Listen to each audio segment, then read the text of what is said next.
गुरुजी नमस्ते, राधे राधे। श्री राधे।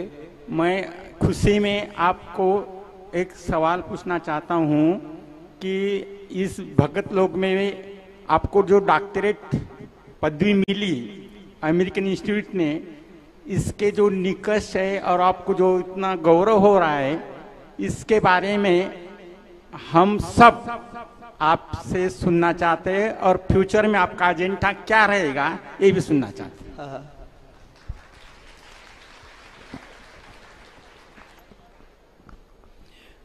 ये तो पुरुषार्थ का फल है और पुरुषार्थ बिना भाग्य के जो है संफल नहीं माना गया है। मेरे पुरुषार्थ की वजह से अमेरिकन यूनिवर्सिटी ने मुझे सम्मान दिया है, डॉक्टरेट की उपाधि से समाज दिया है और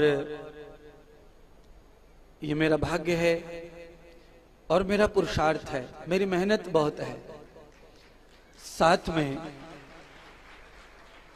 उन्होंने बताया है, टीवी पे प्रसारण हुआ है, न्यूज चैनलों पे चला है, अभी भी मौजूद होगा।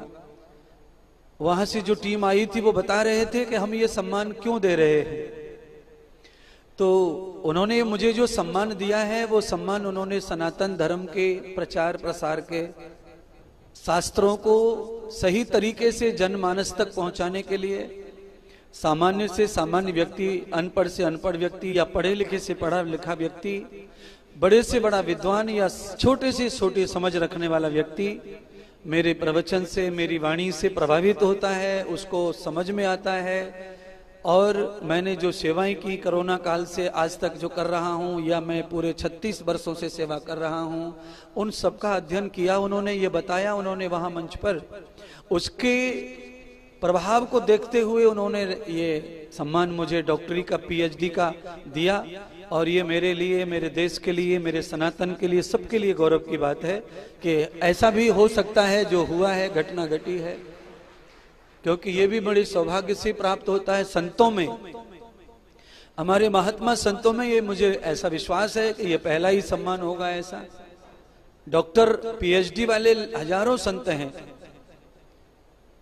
पर ये सम्मान पीएचडी का ऐसे ही विदेश से आ जाए, अमेरिका से आ जाए, इतने शिक्षित देश से आ जाए, इतने प्रसाद देश से आ जाए, बड़े देश से आ जाए, तो ये सारा श्रेय मैं अगर दूंगा तो मेरे पुरुषार्थ को दूंगा और साथ में मैं अपने सनातन धर्म की सभ्यता को दूंगा। वो सभ्यता वहां तक पहुंची और उनके कानों में वो सभ्यता ने उछल कूद की और उनको लगा तो ये सभ्यता, हमारी जो सनातन सभ्यता है, हमारे ऋषियों की जो फिलॉसफी है, मुझे दर्शन शास्त्र में पीएचडी की डिग्री मिली है, तो दर्शन शास्त्र में मिलना तो ये बहुत बड़ी बात है।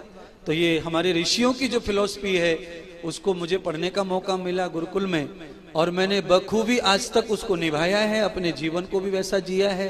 और मैं रात दिन मेहनत करता हूँ, पुरुषार्थ करता हूँ, उसके फलस्वरूप यह सम्मान मिला है। हानि लाभ जीवन मरण यश अपयश प्रभु हाथ, ये सब परमात्मा के हाथ में है। लाखों लोग मेहनत कर रहे हैं पर लोगों को तालियां भी नसीब नहीं हो रही हैं। मुझे सब कुछ प्राप्त हो रहा है, ये सब सम्मान। तो अब दूसरा प्रश्न यह है कि मेरा एजेंडा क्या है, आगे का योजना क्या है। तो मेरी योजना यह है कि मैं कैसे भी करके सनातन की स्थापना के लिए कार्य करूंगा, और वो ही कर रहा हूं। मेरा जो अभियान है वो सनातन की स्थापना है। वैदिक कल्चर कैसे भी देश में या विदेश में पनपे, जैसे अंग्रेजों का कल्चर पूरी दुनिया में फैल गया है और सब पाश्चात्य संस्कृति और भाषा के ज्ञानी हो गए हैं, ऐसे ही पूर्व की तरह आज फिर से हमारा पूरा विश्व भारत की ओर देखे और भारत की सभ्यता का आचरण करे और ज्ञानी बने। उसके लिए ही मैं व्याख्यान कर रहा हूं और इसी के लिए मेरा अभियान और एजेंडा है।